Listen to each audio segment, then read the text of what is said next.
Hi, my name is Ricardo Chefek, and this is my submission for the G7 GovAI Grand Challenge.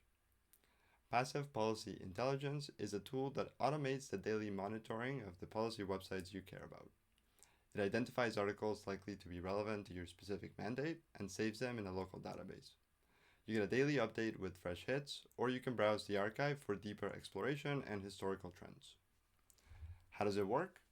Every morning, a script starts running on a virtual machine, or even your computer if it's always on.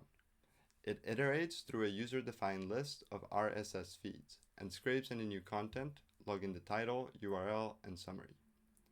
Using local embedding models, the incoming text is compared against your specific policy topics. It scores them based on information similarity, not matching keywords. When it's finished, it pushes a digest to Microsoft Teams and updates the searchable archive. Crucially, this approach supports embedding models specifically trained for bilingual content, which could allow for cross-lingual matching, a massive advantage for countries with multiple official languages like Canada. To demonstrate its value, I built a simple demo for this application. Because the system's core output is a standard database, you have complete flexibility on the delivery layer. For teams already embedded in the Microsoft ecosystem, a private Power BI dashboard like this one can be a good choice. A typical analyst might land here after a Teams alert for their daily briefing, or use it to mine the archive for historical patterns. The AI ranks content rather than hiding it. You can see here that even though the system found over 400 articles relevant to any anchor this month, it has only linked the 200 most relevant to this specific topic. This cuts the noise by more than half, while the relevant score, and it's lighter, let the human analyst decide exactly how wide or narrow they want their search to be. And this isn't the only option. For teams that want more custom solutions or even public-facing ones, I also built this lightweight web portal as an example.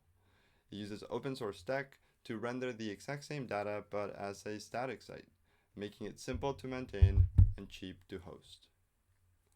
How does the system know what the user is interested in? In the configuration, I define what I call semantic anchors. These represent specific policy mandates or interests that the system needs to track daily, like affordable housing or AI regulation. The tool matches based on semantic information, so the key is finding the right targets to compare against. If we match against the semantics of a single phrase, the scope is too limited. But if we try to compare against the text of 20 existing PDFs, the signal gets muddy and generates a lot of noise. Instead, I use a technique called hypothetical document embeddings. When I set up an anchor, the system uses an LLM to generate a single hypothetical policy brief, packed with keywords and phrases designed to more narrowly target topics of interest. This is the only part of the project with AI-generated text, which could be reviewed by a human easily since it's only a couple pages, or it could be skipped entirely, using a human-generated document instead.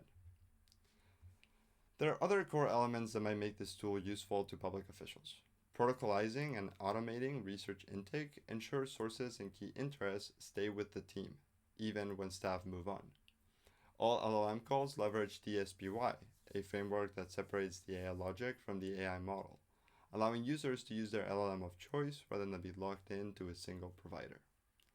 The tool is also designed to enhance human workflows and is conscious of the limitations of the underlying technology, using a human-in-the-loop design. Instead of generating summaries or categorizing information for you, the tool is meant to help users prioritize what to read and get a better automated handle in capturing and saving important information. Finally, because the tool is fairly simple and lightweight and relies largely on open source local models, this system doesn't require expensive API subscriptions or a GPU cluster. It runs cheaply on a standard laptop or virtual machine, giving you full ownership of the stack. The code is fully open source. You can find the GitHub link and the live demo in the description below. Thanks for watching.